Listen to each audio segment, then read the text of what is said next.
They say that before you die, your life flashes before your eyes. January 3rd, 1944.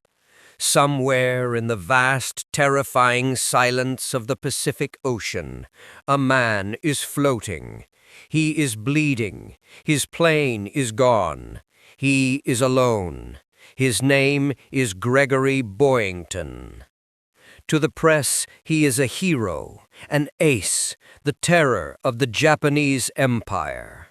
But as he drifts there, waiting for the sharks or the enemy, he doesn't feel like a hero. He remembers the debts, the fist fights, the whiskey bottles, the broken marriages. He remembers that just a few months ago he was a nobody, a failure, a zero. This is not the story of a perfect soldier. This is the story of a drunk who became a legend. 1941. Before America even entered the war, Greg Boyington was already fighting. He was flying for the Flying Tigers in China, mercenaries fighting the Japanese. He was a hell of a pilot, but he was a nightmare of a human being. He drank until he couldn't stand. He fought with his commanders. He chased women, and he borrowed money he had no intention to pay back. By 1942, after Pearl Harbor, when every pilot was needed, Boyington was essentially unemployable. He had quit the Flying Tigers under a cloud of controversy. He returned to the U.S., broke and broken. He was 30 years old. In the world of fighter pilots, that's ancient. They called him Gramps, Pappy.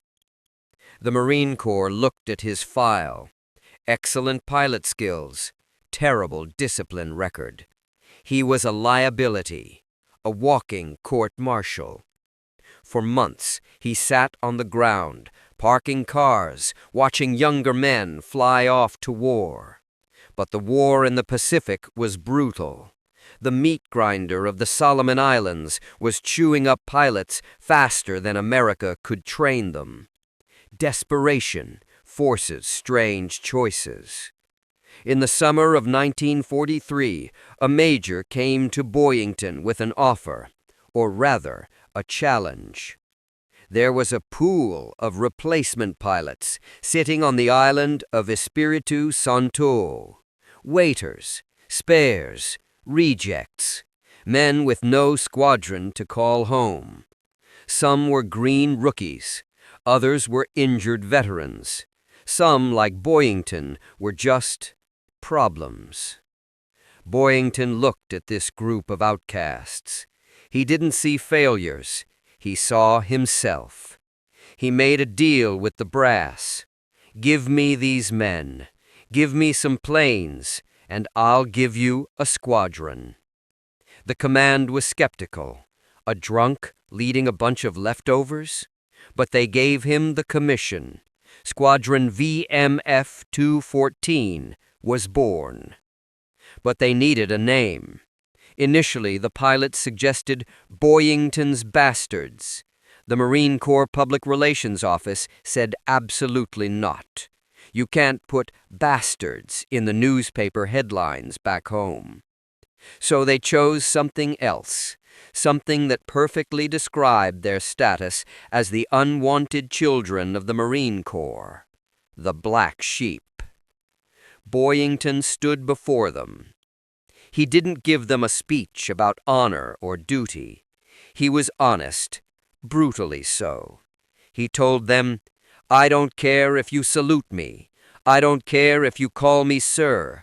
I intend to drink every night and chase every skirt on this island. But in the air, you will stick to my wing, and you will kill Japanese. Pappy Boyington, the man with the broken nose and the whiskey breath, had found his family. What training was one thing. The Japanese Zeros were waiting. To fight a war, you need weapons. And the weapon given to the Black Sheep was the Vought F4U Corsair. They called it the Whistling Death, but young pilots had another name for it, the Ensign Eliminator. It had a nose so long you couldn't see the runway. It had enough torque to flip you over if you hit the throttle too hard. It was fast, heavy, and unforgiving. It was a plane that killed its own pilots just as often as it killed the enemy. But Pappy Boyington loved it. Perhaps he saw a kindred spirit in the machine, broken, dangerous, and aggressive. He taught his black sheep not to fear the beast, but to ride it. He didn't teach them textbook maneuvers. The manual was for the academy boys back in Pensacola. Pappy taught them dirty tricks. He taught them how to use the Corsair's weight to dive faster than a Zero could follow. He taught them that in a dogfight there is no such thing as a fair fight. There is only winning or dying.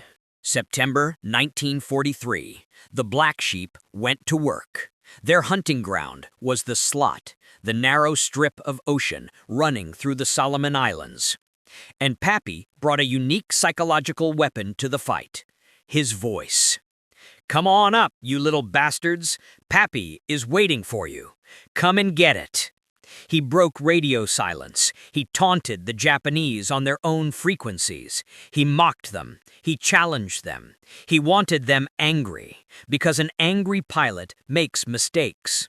And when the Zeros rose to take the bait, the Black Sheep were waiting. The result was not a battle. It was a harvest. In their first major combat tour, the misfits and rejects of VMF 214 didn't just survive, they dominated. They shot down 94 enemy planes in just 12 weeks. 94. A record that stunned the brass back in Washington. The Zero commander was producing heroes. And leading the pack was Pappy himself. He wasn't commanding from a desk. He was always in the lead plane. He shot down 5, then 10, then 20. He was closing in on the American record, held by Joe Foss and Eddie Rickenbacker. The press loved him. He was colorful. He was quotable. But back at the base, the war was taking its toll. On the ground, the discipline was non-existent.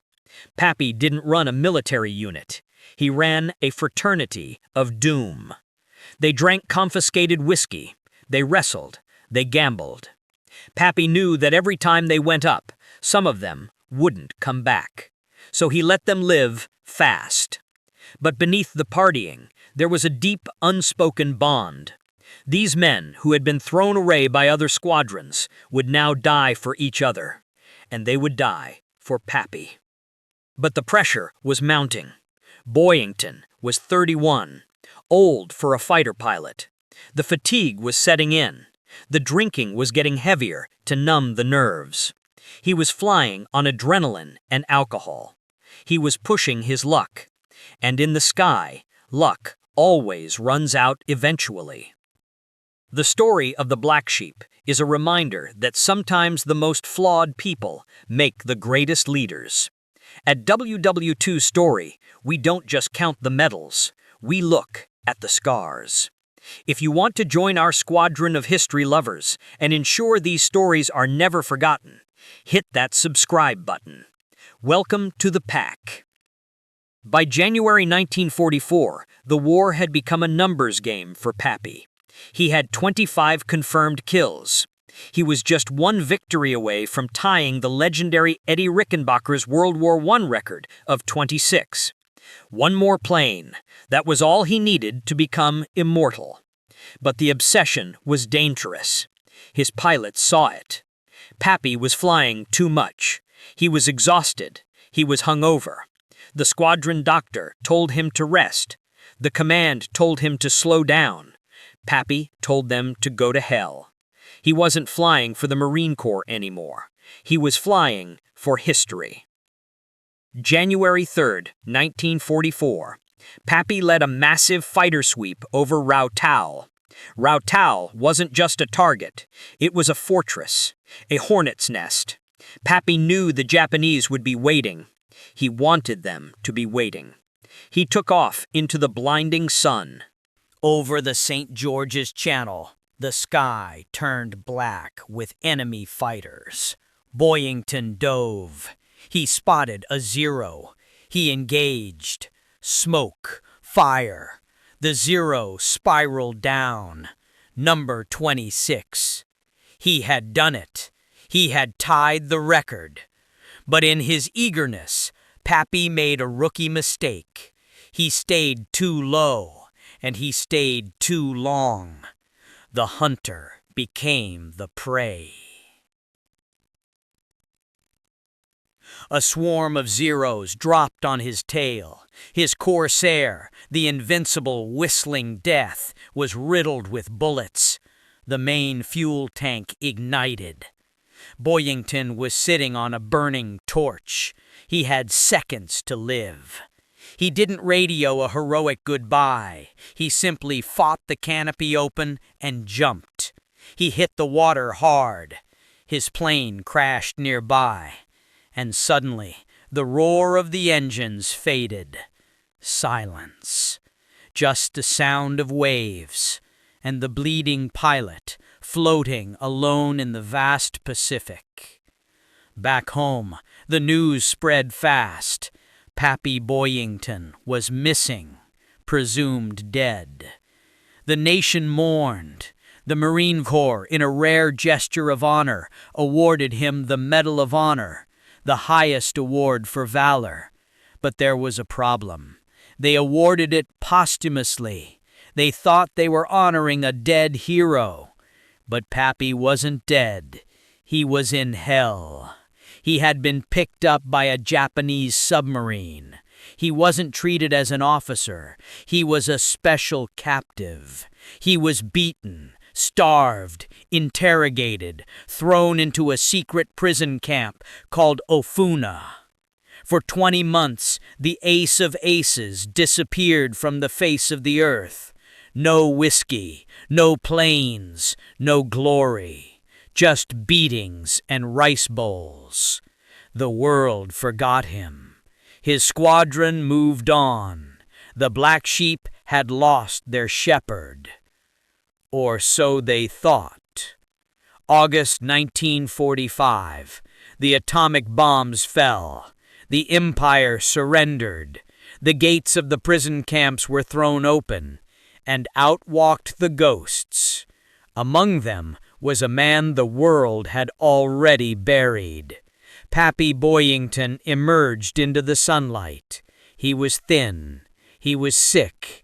But he was smiling that same crooked smile. When he reached the American lines, the first thing he asked for wasn't a doctor. It was a bottle of whiskey and a cigarette. The news flashed across the globe. Pappy is alive. The hero who had been mourned was actually having a drink in Tokyo. It was the greatest comeback story of the war. October 1945. Washington, D.C. Pappy stood before President Harry Truman. The Marine Corps had to awkwardly uncancel his posthumous award. Truman, looking at the resurrected pilot, reportedly said, "I'd rather have this medal than be president." Pappy just grinned. He had cheated death, cheated the Japanese, and cheated history. He was the top Marine ace of the war with 28 confirmed victories. The black sheep were vindicated. The rejects had become royalty. But real life isn't a movie. There is no happily ever after for men like Pappy. The war ended, but Pappy's war with himself continued. He struggled with alcohol for decades. He went through marriages. He drifted, just like he had before the war. He was a warrior without a war, a leader without a squadron. In the 1970s, a TV show made him famous again, turning the black sheep into pop culture icons. But the real Pappy knew the truth. It wasn't about the fame. It wasn't about the TV show. It was about those days on East Pier E2 Santo, when a group of misfits, led by a drunk, looked at the impossible odds and decided to fly anyway. Pappy Boyington died in 1988. He was buried at Arlington National Cemetery, not as a misfit, not as a drunk, but as a hero. Gregory Pappy Boyington proved that you don't have to be perfect to be great. Sometimes the people society rejects are the very ones who save it.